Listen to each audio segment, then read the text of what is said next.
కల్పితమే, Kashmir file కల్పితమే అనుకుందాం, Kerala story కల్పితమే అనుకుందాం, పాకిస్తాన్ లో కలలు తెగి ట్రైన్ లో వచ్చినాయి కల్పితమే అనుకుందాం, గాడ్సే గాంధీని చెప్పింది నిజమే కావచ్చు, ఒక్కరిని అనిపాడు గాంధీ కానీ పాకిస్తాన్ నుంచి మన హైందవ తలలు ఎన్ని వచ్చాయో తెలుసా, ఎన్ని మృగాలు వచ్చాయో తెలుసా.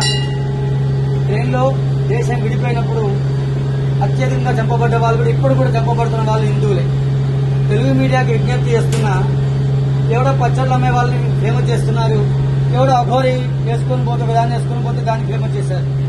పశ్చిమ బెంగాల్లో హిందువులను పూచకోత వస్తున్నారు, మీరు చూస్తున్నారు కదా ఫేస్బుక్ లో, వాట్సాప్ లో, కొన్ని టీవీలో తెలుగు ఛానల్స్ మాత్రం చూపించట్లేదు. అవునా కాదా? ఇకనైనా మనం అందరం ఏకమై ఉండాలా. ఎందుకంటే బెంగాల్, ఇటు కేరళ, తమిళనాడు కొన్ని రాష్ట్రాల్లో విస్తరిస్తుపోతుంది. మనకు రిజర్వేషన్లు ప్రధానం కాదు నాన్న బేట, మన సాంప్రదాయం ప్రధానం, మన ఆచారమే ప్రధానం.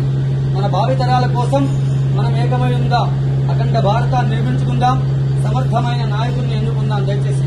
ఎందుకంటే మన శక్తి కోసం, మన భూభాగం కోసం. పాపం తండ్రిని కొడుకుని చంపేశారు, ఎంత దారుణం. వాళ్ళకి వక్ఫ్ బోర్డు అంటే తెలియదు నిజంగా చెప్పాలంటే. సవరణ మాత్రమే చేశారు, ఏ దేశంలో వక్ఫ్ బోర్డు లేదు నాన్న, ఒక భారతదేశంలో అంటగట్టారు. చట్టాలు చూసుకోండి ఎప్పుడు తయారయ్యా మన కోసం. ప్రార్థనా చట్టాలు కూడా అన్ని కూడా మనకు వ్యతిరేకంగానే ఒక గవర్నమెంట్ సపోర్ట్ చేసింది, తయారు చేసింది. ఎందుకు? మనలో ఐక్యత లేక ఇలా చేసినది. ఇకనైనా దయచేసి భగవద్ బంధువులారా, హిందూ బంధువులారా, ఏకం కండి, అఖండ భారతాన్ని నిర్మించుకుందాం, అందరం ఏకమై ఉద్యమిద్దాం. హిందువులకు ఏమైనైతే మనందరం బయటకు వద్దాం, ఏమీ చేయనక్కర్లే. హిందువులు బయటకు వస్తే చాలు. దయచేసి బయటికి వస్తే, రాయచోటు చూశారు, వీరభద్ర స్వామి మీద రాళ్లు వేశారు, మీ అందరికీ తెలిసినది. మనము ఏ యాత్ర మీద రాళ్లు వేయం బిడ్డ. ఇకనైనా మారండి దయచేసి. శక్తి కోసం, మన భూభాగం కోసం, మన సాంప్రదాయం కోసం, మన పెద్దల కోసం ఎంతో త్యాగబలంతో ఇలా ఉన్నాం. ఇకనైనా మీరందరూ ఏకమవుతారని ఆశిస్తున్నాం. ఎవరో ప్రార్థన చనిపోతే రోజు బ్రేకింగ్ న్యూస్ చేశారు, అవునా కాదా?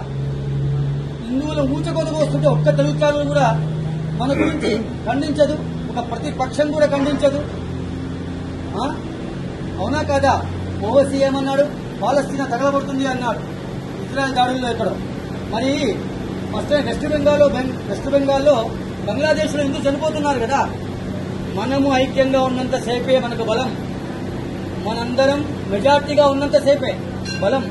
మన మైనార్టీలో పడితే మన శక్తికి మనకు రక్షణ ఉండదు, బలం ఎక్కడో లేదు బిడ్డ, మన దగ్గరే ఈశ్వరుడు ఇచ్చాడు. అందరం ఏకమైతే బలంగా ఉంటాం. తాడు ఎంత గట్టిగా ఉంటుందో అన్నీ ఉన్నప్పుడు అలా ఉండాలి. రామనామ జపం చేసుకుంటూ రాముడు హనుమంతుడు మన శక్తిని ఇవ్వాలని కోరుకుంటున్నాను.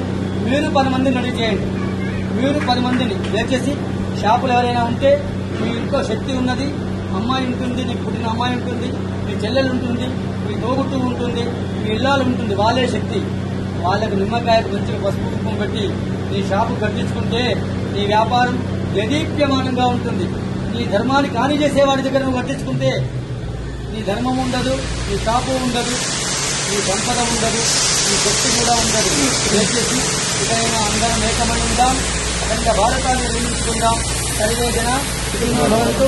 భారత్ మాతా కీ సనాతన ధర్మ కీ, భారత్ మాతా కీ సనాతన ధర్మ కీ, భారత్ మాతా కీ సనాతన ధర్మ కీ. సీతారామచంద్ర భగవాన్ की, सीतामाजी की, पवन सुत हनुमान की.